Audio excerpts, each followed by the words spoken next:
विद्यार्थी भाइ बहिनीहरू, आज म यहाँहरु समक्ष कक्षा 12 को अनिवार्य माध्यमिक तह कक्षा 12 को अनिवार्य नेपाली विषयमा समावेश गरिएको भागीरथी श्रेष्ठद्वारा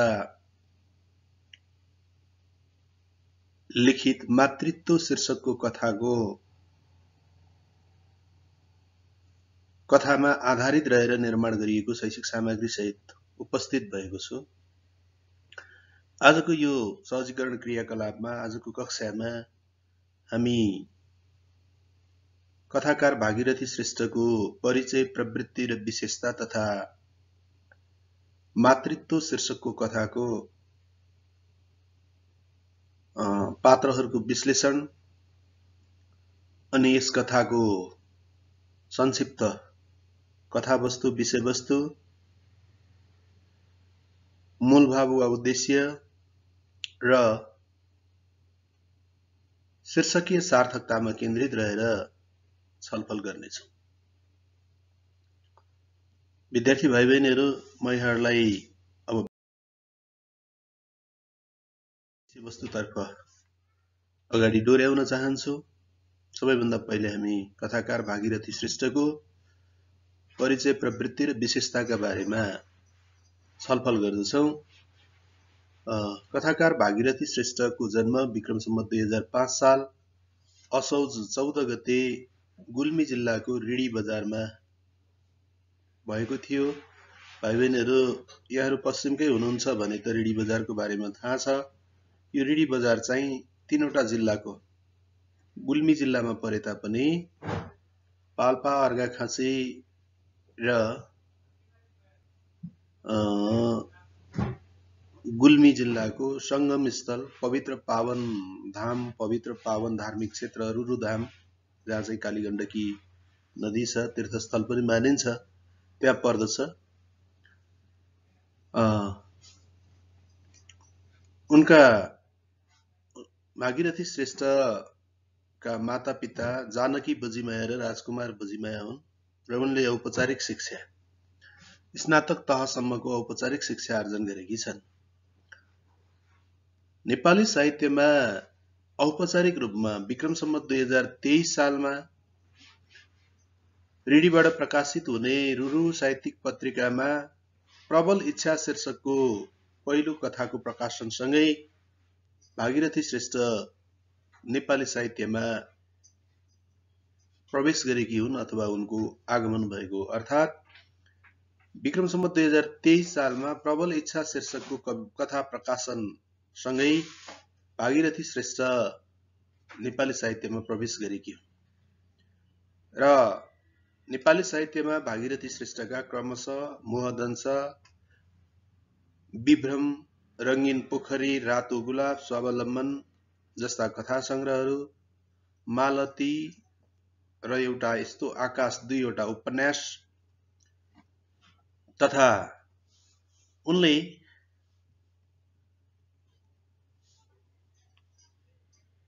विक्रम सम्वत 2022 सालमा रुरु, 2031 सालमा मिरमिरे, 2038 सालमा पाल्पा दर्शन, 2044 सालमा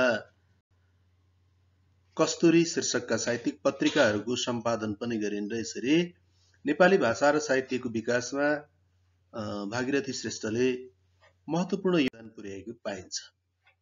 यसरी नेपाली भाषा र साहित्यमा योगदान पुर्याएकी भागीरथी श्रेष्ठलाई विभिन्न सङ्घ संस्थाहरूले, साहित्यिक सङ्घ संस्थाहरूले मान सम्मान तथा पुरस्कार प्रदान गरेका छन्, जसमध्ये रत्नश्री स्वर्ण पदक विक्रम सम्वत 2043, सर्वोत्तम टेलिफिल्म पुरस्कार 2044, मैनाली कथा पुरस्कार 2048, नुरगङ्गा प्रतिभा पुरस्कार 2057, राष्ट्रिय प्रतिभा पुरस्कार विक्रम सम्वत 2057, शङ्कर कोइराला स्मृति पुरस्कार 2059, गरिमा पुरस्कार 2064, रमेश विकल्प वाङ्मय पुरस्कार 2067 आदि उनले प्राप्त गरेका प्रतिनिधिमूलक पुरस्कारहरू हुन्।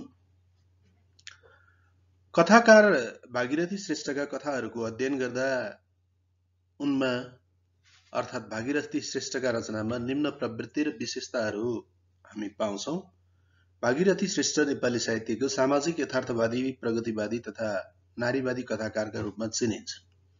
उनका कथाहरूमा सामाजिक जनजीवनका घटनाहरूको यथार्थ चित्रण गरेको हामी पाउँछौं। त्यस्तै गरी समाजमा रहेका परम्परागत मूल्य मान्यता, अन्धविश्वास, कुरीति, कुसंस्कृतिहरूको अन्त्य गरेर समाजलाई आधुनिकताको बाटोमा डोर्याउनुपर्छ। सामाजिक व्यवहारहरूमा परिवर्तन गर्नुपर्दछ। परिवर्तित मानवीय मूल्य र मान्यता, ज्ञान र विज्ञानले युक्त समाजमा सोही अनुसारका सामाजिक व्यवहारहरूको अवलम्बन गरिनुपर्छ भन्ने प्रगतिवादी चिन्तन उनका कथामा पाइन्छ भने नारी जातिका भोगाई, नारी जातिका विभिन्न अवस्थाको चित्रण गर्ने मनोवैज्ञानिक कथाकारका रूपमा पनि उनी चिनिन्छ। नेपाली समाजमा विद्यमान रहेको, तत्कालीन नेपाली समाजमा विद्यमान रहेको जातीय, वर्गीय र लैङ्गिक विभेदको विरोध गर्नु उनको कथागत प्रवृत्ति मानिन्छ भने नेपाली मौलिक संस्कृतिको चित्रण गर्नु, सामाजिक तथा पारिवारिक समस्याको चित्रण गर्नु, अन्धविश्वास र रूढिग्रस्त सामाजिक मूल्य मान्यता र परम्पराप्रति विद्रोह गर्नु उनको कथागत विशेषताहरू मानिन्छ, प्रवृत्ति मानिन्छ। थोरै पात्रको प्रयोग गर्नु अनि सरल र शिष्ट अनि सम्प्रेष्य भाषाको प्रयोग गर्नु कथाकार भागीरथी श्रेष्ठका विशेषताहरू हुन्। अब विद्यार्थी भाइ बहिनीहरू, हामी यो कथा परिचयमा प्रवेश गर्दछौँ। भागीरथी श्रेष्ठद्वारा लेखिएको मातृत्व शीर्षकको कथा सामाजिक विषयवस्तुमा आधारित रहेको र यो उनको 2043 सालमा प्रकाशित क्रमशः शीर्षकको कथा संग्रहमा संग्रहित रहेको उत्कृष्ट मनोवैज्ञानिक कथा हो। सामाजिक विषयवस्तुमा आधारित रहेको उत्कृष्ट मनोवैज्ञानिक कथा हो, जुन चाहिँ क्रमशः शीर्षकको कथा संग्रहमा संग्रहित रहेको छ। यस कथामा अत्यन्तै थोरै पात्रको संयोजन गरेकी छन्, जसमध्ये चाहिँ पात्रहरू ममता, सुबोध, ममताका छोरा र छोरी अनि एउटा चाहिँ भाइ भनेर अमुक पात्रलाई प्रस्तुत गरिएको छ। र यसमध्ये ममता यस कथाकी केन्द्रीय नारी पात्र हुन् अथवा चाहिँ उनी प्रमुख पात्र हुन्, नायिका हुन्। एउटा कहाली लाग्दो हवाई दुर्घटनामा पति गुमाएर वैधव्यता धारण गरेकी विधवा, सिन्दूर पुछिएकी विधवा हुन्। उनको काँधमा टुहुरा छोराछोरीको लालन पालनको जिम्मेवारी आइपरेको छ। उनी परम्परागत सामाजिक मूल्य मान्यतामा विद्रोह गर्ने साहसी नारी हुन्। प्रेम र मातृत्वको द्वन्द्वमा परेकी अनि स्वपीडन र परपीडनबाट पीडित विवश नारी। उनी कथाको चाहिँ सहायक पुरुष पात्र सुबोधकी असफल प्रेमिका,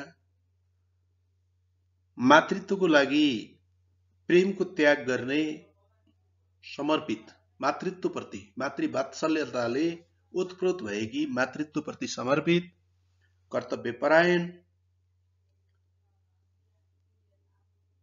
र साहसी नारीका रूपमा रहेकी छिन्। यसैगरी सुबोध यस कथाको चाहिँ सहायक पात्र हो, ऊ पुरुष पात्र हो। ममताको असफल प्रेमी, काम वासनाबाट ग्रस्त स्त्री लम्पट चरित्र, नारीलाई भोग्यवस्तु ठान्ने भोगवादी प्रवृत्ति उसमा देखिन्छ। बालबालिका प्रति कुनै पनि दया, माया, प्रेम र सद्भाव नभएको निर्दयी, स्वार्थी र कठोर पात्र नारी जातिको व्यवस्थामा प्रवेश गरी सहयोगको बहानामा आफ्नो स्वार्थ पूरा गर्न उद्धत असत पात्र वा चरित्रका रूपमा सुबोधको चरित्र चित्रण गर्न सकिन्छ। सुबोध त्यस्तो असत पात्र हो र यो चाहिँ अपरिवर्तनशील पात्र पनि हो। उसको चाहिँ विशेष गरी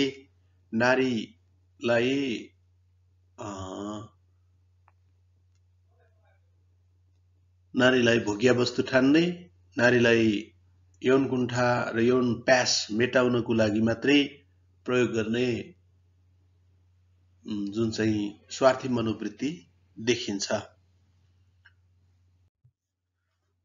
विद्यार्थी भाइ बहिनीहरू, अब हामी क्रमशः कथाको संक्षिप्त विषयवस्तु तथा कथामा वर्णन गरिएका प्रमुख घटनाहरूको बारेमा छलफल गर्छौँ। आउनुहोस्। कथाको सुरुवात चाहिँ शनिबार नुहाएर कपडा फेर्दै गरेको ममताको जेठो छोराले ममतालाई आमा के राख्नुहुन्छ तपाईँ सधैँ भनी सोध्नु। छोराले आफ्नो कुरामा विश्वास नगरेकोमा पश्चाताप र आत्मग्लानीले ममताका आँखा रसाउन थाल्नु र केही होइन छोरा सुबोध अङ्कललाई भनी जवाफ दिनु।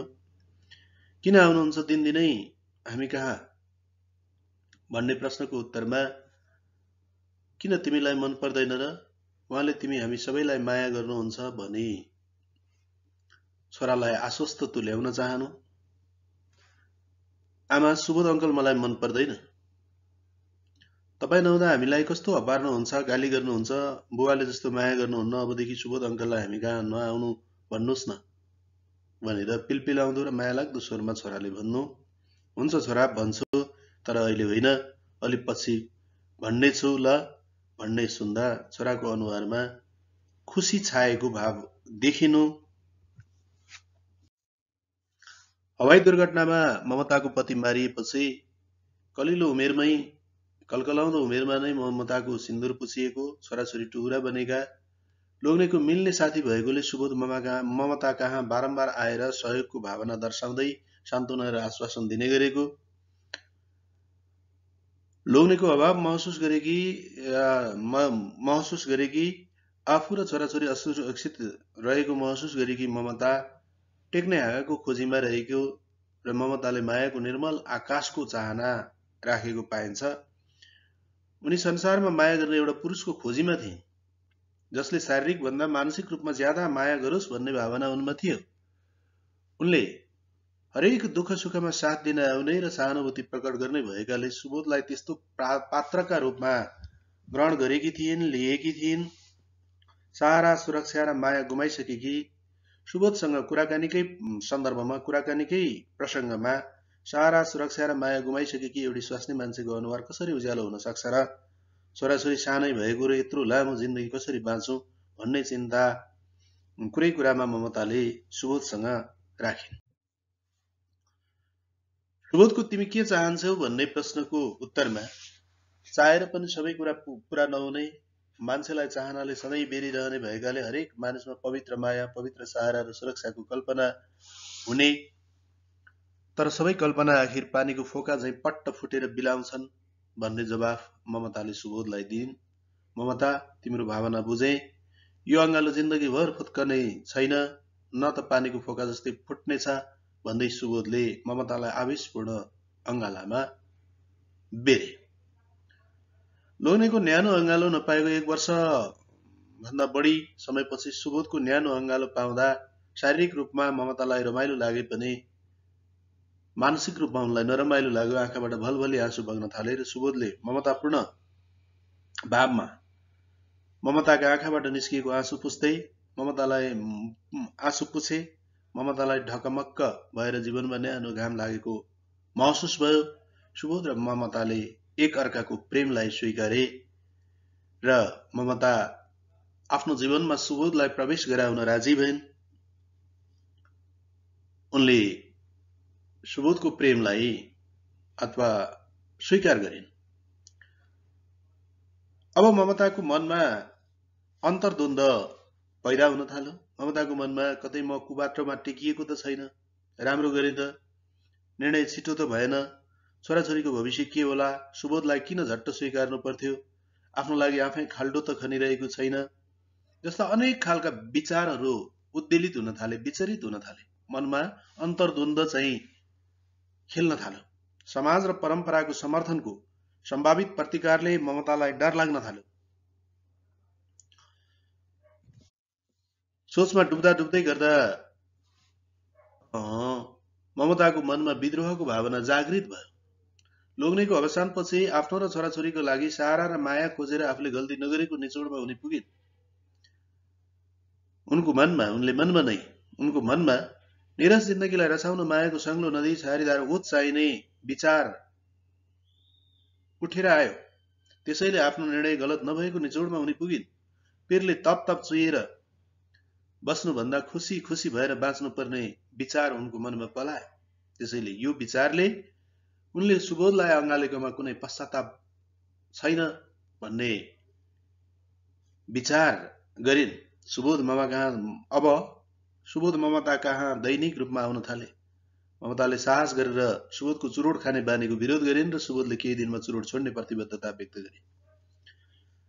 सुबोधलाई ममताले निर्वाध रूपमा स्वीकार गरिन्। सुबोधको आगमनलाई ममताले सकेसम्म सुखद बनाउने प्रयत्न गरिन्। समर्पित भएको देखिए। दुवै सुबोध र ममता एकअर्कामा पूर्ण रूपमा समर्पित भएको देखिए। सुबोधको आगमनलाई खुसी भएर सुखद बनाउन उनले केही न केही खुवाएर पठाउने गर्थिन्। एक दिन उनले सुबोधका लागि काजु र किसमिस हालेर पकाएको सुजीको हलुवा बनाइन्। सुबोध टेबलमा बसेर हलुवा खाँदै थिए। उनलाई हलुवा असाध्यै मिठो भएको हुनाले ममतालाई बोलाएर अरू पनि छ भने थपिदेऊ न भन्दा छोराछोरीलाई राखेको छ बाँकी छ छोराछोरीलाई दिनुपर्छ भन्दा सुबोधले छोराछोरीलाई अरू नै दिए पनि हुन्छ नि भन्ने सुबोधको मुखबाट सुन्दा उनलाई नमिठो लाग्यो। तर पनि सुबोधको आग्रहलाई लत्याउन सकिनन्। उनले सुबोधलाई छोराछोरीका लागि राखेको हलुवा थपिदिन्। तर उनको मनमा आफ्नो स्वर्गीय पतिले छोराछोरीका लागि छुट्याएर मात्र खाने गरेको याद आयो। एक्लै बाध्यतावश मिठो खानेकुरा खानु पर्दा उनलाई छोराछोरी सम्झेर निल्न गाह्रो हुने कुराको याद आयो। तर सुबोधले छोराछोरीको भाग खोसेर छोराछोरीलाई अरू नै दिए हुन्छ नि भनेर खान मागेको हलुवा थप मागेको कुराले उनलाई चाहिँ नमिठो लाग्यो। उनको मुटुमा चस्स बिझायो। कुनै कुराको सन्दर्भमा सुबोधले सबैभन्दा बढी कसको माया लाग्छ भनेर ममतालाई सोद्धा ममताले सहजै संसारमा सबभन्दा बढी माया त मान्छेले आफैलाई गर्छ होइन र भन्ने जवाफ दिइन्। भन्दै तपाईको र छोराछोरीको भन्ने जवाफ फर्काइन्। सुबोधले ममतासँग छोराछोरीलाई म भन्दा मलाई माया गर भन्ने वाक्यले ममताको चित्त दुख्यो र सहजै उत्तर दिइन्। छोराछोरीको माया लोग्नेको माया अरूको माया छुट्टा छुट्टै हो। मायाको आफ्नै विशेषता छ। मैले तपाईलाई देवताको रूपमा स्वीकारेको छु। तर छोराछोरीको माया असाध्य लाग्छ भन्ने जवाफ फर्काइन्। कुराकानीकै प्रसङ्गमा छोराछोरी खानेकुरा माग्दै आएकोमा सुबोधले झन्झट मान्दै ममतालाई पैसा दिएर बाहिर खान पठाऊ बाहिर खान जाऊ भन्ने सुबोधको कुराको प्रतिकार गर्न नसकेर ममता अशान्त बनिन्। उनले पैसा झिकेर छोराछोरीलाई बाहिर गएर केही किनेर खान भनिन्। तर उनलाई यो कुरा पटक्कै मिठो लागेन। उनले सुबोधमा अत्यन्तै खुल्ला उदार भावनाको चाहना गरेकी थिइन्। छोराछोरीलाई पितृत्वपूर्ण व्यवहार एउटा पिताले छोराछोरीलाई गर्ने व्यवहारको अपेक्षा गरेकी थिइन्। तर त्यस्तो व्यवहार नपाएकोमा उनी दुखी भइन्। उनको मन कुँडिदै गयो। छोराछोरी स्कुलबाट आउँदा आफ्नो स्वर्गीय पतिले काखमा राखेर सुमसुम्याएको गाला चुमेको सम्झँदै ममताले सुबोधसँगको अपेक्षा पूरा नहुने देखिन्। पूरा नभएकोमा सुबोधप्रति चाहिँ मनमनमै गुनासोको भाव राखिन्। व्यक्त भने गर्न सकिन।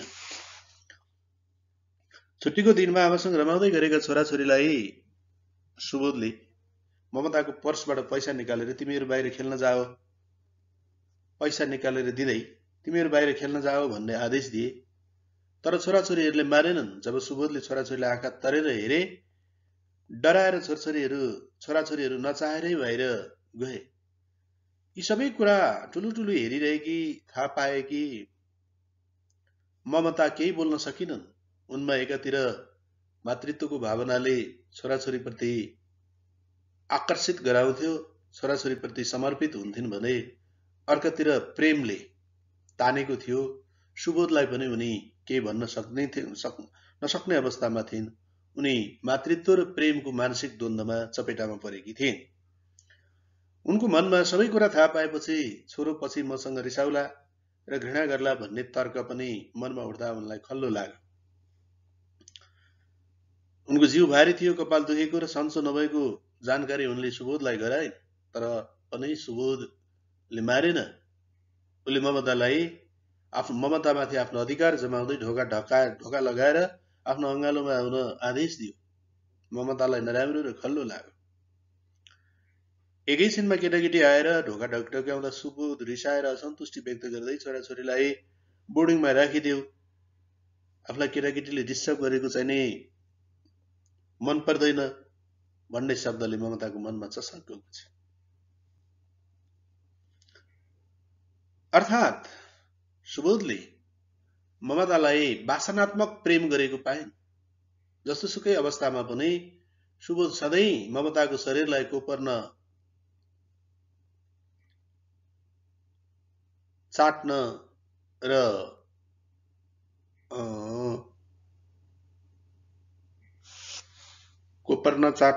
चाट्न उद्धत रहेको पाइन्। अर्थात् सुबोधको ममतासँगको प्रेम शारीरिक प्रेम भएको, शारीरिक आकर्षण भएको। सुबोधले आफ्नो यौनजन्य कुण्ठा, यौन प्यास अथवा तृप्तिको साधनको रूपमा, भोग्य वस्तुको रूपमा ममतालाई लिएको पाउँदा सुबोधसँग उनलाई असाध्यै असन्तुष्टि जागृत भएर आयो। सुबोधले अर्को दिन आज सिनेमा हेर्ने कार्यक्रम भएकोले छोराछोरीलाई घरमै छोडेर सिनेमा हेर्न जान तयार हो भन्ने प्रस्ताव गरे। यो कुरा सुन्दा छोराछोरीले पनि आफू पनि सिनेमा हेर्न जाने भनेर झगडा गरे। ममता केही बोल्न सकिनन्। उनले रुँदै गरेका छोराछोरीहरूलाई बिस्कुट चकलेट खिलाउन ल्याइदिन्छु भनेर सम्झाउँदै सुबोधको ढिपी र आदेशमा सिनेमा हेर्न जानु पर्दा उनलाई काँडाले घोचे जस्तै भयो। उनी मन छोराछोरीलाई सुम्पिँदै तन सुबोधको पछि लागेर सिनेमा हेर्न गए। सिनेमा हेर्दा ममतालाई खासै कुनै रमाइलो महसुस गर्न सकिन। उनमा कुनै पनि भावना, रमाइलोपन अनुभूति गर्न सकिन। सुबोधले गरेको ठट्टा र चिमोट्याइले शारीरिक रूपमा उनमा कुनै पनि किसिमको प्रभाव र असर परेन। उनी सुबोधको कुरामा हाँसिन् र बोलिन्, तर त्यो केवल बहाना मात्रै थियो। फर्केर आउने क्रममा सुबोधले छोराछोरीका लागि ममताले बिस्कुट चकलेट खिलाउना किनिन्, तर यो कुरा सुबोधलाई कति पनि मन परेन। ममताले अनि तिमी छोराछोरीलाई कति के माया गर्छौ कि भन्दा ममताले छोराछोरीकै लागि त बाँचेको छु भन्दा सुबोधलाई असन्तुष्टि व्यक्त भएर सुबोधमा निहित रहेको संकीर्ण विचारले ममतालाई मर्माहत बनायो।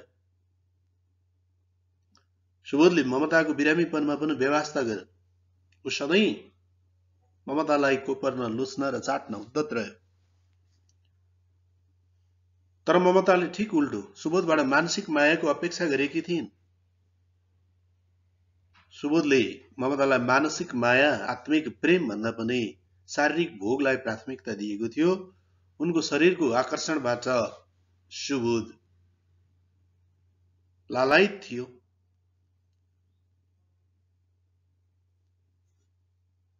एक दिन बाहिर खेल्न निस्केकी छोरी चन्द्रमा 9 बजीसम्म पनि घर नफर्कँदा ममता आत्तिइन्। छोरीको खोजीका लागि सुबोधलाई अनुरोध गरिन्, छरछिमेकीलाई आह्वान गरिन्। सुबोध पेट दुखेको बहाना गरेर पलङमै पल्टिएर बसे। उनी छोरालाई लिएर छोरीको खोजीमा निस्किन्। पसिनै पसिना भएर फर्किन्। यसरी आत्तिएर अतालिएर फर्केकी ममतालाई सान्त्वना दिनुको सट्टा सुबोधले किन आत्तिएकी, पुलिसले पाएपछि खबर गरिदिइहाल्छ नि भन्ने गैर जिम्मेवारपूर्ण जवाफ दिँदा ममतालाई कुकुरीले टुक्र्याए जस्तो लाग्यो। ममतालाई सुबोधको बोली र व्यवहारले गर्दा क्रमशः वितृष्णा जागृत भयो। उनले मनमा नै आफूले गाईलाई नभएर बाघलाई माया गर्न पुगेकोमा पश्चाताप भयो। उनले सुबोधलाई गाई ठानेकोमा सुबोध गाई नभएर बाघ भएको महसुस गर्न पुगिन्। सुबोधसँगको सवाल जवाफको उनले कुनै अर्थ देखिनन्। अब सुबोधसँग कुराकानी गर्नुमा कुनै अर्थ देखिनन्, त्यसैले उनी मौन भएर बसिरहेन्। एउटा भाइ दौडँदै आएर चन्द्रमा अस्पताल भएको खबर सुनाउँदा ममता बेहोस हुन पुगिन्। ममता होसमा आउँदाखेरि भाइले टाउकोमा, त्यही खबर ल्याउने भाइले टाउकोमा पानी छेक्दै गरेको र सुबोधको चाहिँ काखमा पाइन्। र भाइबाट चन्द्रमा धेरै घाइते नभएको कुरा थाहा पाएपछि ट्याक्सीमा बसेर अस्पताल जान लाग्दा सुबोधले आफू पेट दुखेको बहाना बनाउँदै चन्द्रमालाई धेरै चोट लागेको रहेनछ भने सँगै लिएर आउनु भन्ने आदेश दियो। ममताले सुबोध पनि सँगै ट्याक्सीमा अस्पताल जान्छन् भन्ने अपेक्षा राखेकी थिइन्। यो कुरा पुरा नहुँदा उनको मनमा कुण्ठा जागृत भयो। अस्पतालको बेडमा चन्द्रमालाई पाउँदा ममताले अङ्गालोमा कसेर बेसरी रोइन्। हात भाँचिएर प्लास्टर गरिसकेको अवस्था र अन्य चोट नभएकाले चन्द्रमालाई त्यही दिन घर फर्केर लिएर आउँदा पनि सुबोध ओछ्यानमै पल्टिरहेको देख्दा उनलाई असाध्यै घृणा भाव जागृत भएर आयो। ममताले उनको मनमा आफ्नो रगतमाथि श्रद्धा, माया र करुणाको बदलामा करुणा राख्लान् भनेर भित्र्याएको, अंगीकार गरेको, अवलम्बन गरेको सुबोधले त्यसो नगरेर घृणा र उपेक्षाको भाव राख्ने सुबोधलाई अब किन अपनाउने भन्ने विचार, किन स्वीकार गर्ने भन्ने विचार प्रबल भएर आयो। ममताका लागि उनले मनमा नै आफ्ना लागि छोराछोरी चन्द्र र सूर्य समान भएको, सुबोधसँग सम्बन्ध राखेकोमा पश्चाताप र आत्मग्लानि भयो, असन्तुष्टि पैदा भयो। छोराछोरीमाथि सुबोधको ईर्ष्या र जलन देखेर ममतालाई नरमाइलो लाग्यो। ममतामा उल्लास र उमङ्ग हराउँदै गयो। सुबोधको उपस्थिति ममताका लागि असन्तोषको कारण बन्न थाल्यो। उनी मुख फोर्ने पर्खाइमा रहिन्। उनी असन्तुष्ट बनिन्। सुबोधको ममता तिमी निकै परिवर्तन भइरहेछौ भन्ने प्रश्नलाई उचित अवसर ठानेर ममताले आफ्नो मौनता खोलिन्। उनलाई सुबोध आफ्नो जीवन रूपी रुखमा पलाएको हाँगा र छोराछोरी जरा हाँगापिङ्गा फल सबै हुन् भन्ने लाग्यो। सत्य र न्यायका लागि कठिन जीवन सुरु गर्न उनी तयार भइन्। छोराछोरीलाई लत्याएर सुबोधलाई सकार्नु जीवनको भयंकर भूल र अपराध हुने ममताको ठम्ब्याइरह्यो। सुबोधलाई लत्याएर छोराछोरी च्याप्दा त्याग र समर्पण, त्याग र धर्म हुने, स्वार्थ नदेखिने सोच ममताको मनमा उठ्यो। ममताले सुबोधलाई आफ्नो अन्तिम फैसला सुनाउँदै आफू बाहनाको जिन्दगी बाँच्न नचाहने, तपाईले छोराछोरीलाई देखाउनु भएको रुखो व्यवहार मलाई सहन गाह्रो हुने, तपाईप्रति मेरो विश्वास, जीवनबाट स्खलित भएको शानदार र प्रेमपूर्ण जीवन बिताउने आफ्नो सपना तासको मल झैं ढलेको, तपाईको चित्त नदुखाउन मैले यत्न गर्दा पनि तपाईले भने सधैँ मेरो चित्त दुखाइरहनु भयो। मलाई छोडिदिनुस्, मलाई मुक्ति दिनुहोस् भन्दै अब उपरान्त सँगै अगाडि नबढ्ने जानकारी गराइन्। रिसले आँखा रातो पार्दै सुबोधले हाम्रो नाटकीय जीवन तिमी खतम गर्दैछौ भन्ने प्रश्नमा ममताले जीवन नै नाटक र संसार नै रङ्गमञ्च भएको बताए। सुबोधले रिसले मुरुमुरिँदै तिम्रो जीवन बर्बाद पारिदिन्छु, बदनाम गरिदिन्छु भन्दै धम्क्याउनु र जवाफमा ममताले जे परे पनि सहने र परवाह नगर्ने बताउनु। सुबोध आँखा तर्दै निस्केर जानु र नफर्कनु, ममतालाई बल्ल शान्ति प्राप्त भएको, विजय प्राप्त गरेको महसुस हुनु, ममतालाई धेरै समयदेखि पाकेको पिलो फुटेर सन्चो भए जस्तो हुनु, घाँटीबाट वर्षौं झुन्निएको ढुङ्गा खसेर हलुको भएको महसुस हुनु र दुई छोराछोरीलाई च्यापेर सुत्नु, मस्तले निदाउनु। प्यारा विद्यार्थी भाइ बहिनीहरू, यो कथाको संक्षिप्त विषयवस्तु। अब हामी कथाको मूल भाव वा सन्देश विषयमा केन्द्रित रहेर छलफल गर्छौं। प्यारा विद्यार्थी भाइ बहिनीहरू, भागीरथी श्रेष्ठद्वारा लेखिएको मातृत्व शीर्षकको कथामा नेपाली समाजमा पतिको मृत्युपछि वैधव्यता धारण गरेर एक्लो जीवन, सहाराविहीन जीवनले छोराछोरीको पालन पोषणमा को बोझ उठाउन विवश महिलाहरूको सामाजिक तथा मानसिक अवस्थाको चित्रण गर्नु यस कथाको मूलभाव वा प्रमुख उद्देश्य रहेको छ, सन्देश रहेको छ।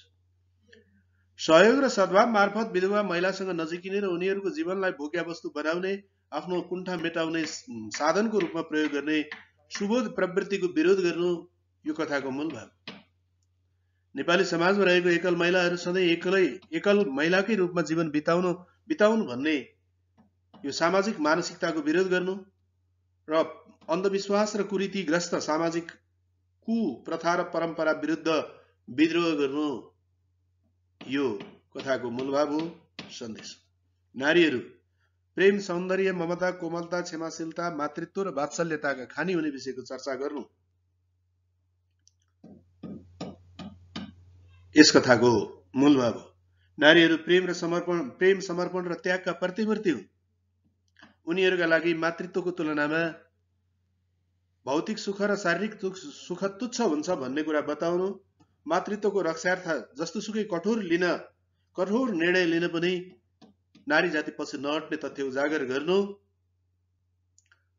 प्रेम र मातृत्वको बीचमा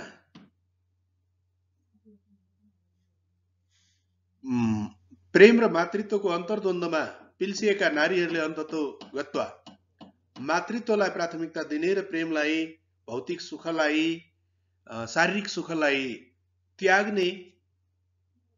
गर्न तत्पर रहने कुरालाई यस कथाको मूल भावमा उठाएका छन्, चर्चा गरेका छन्।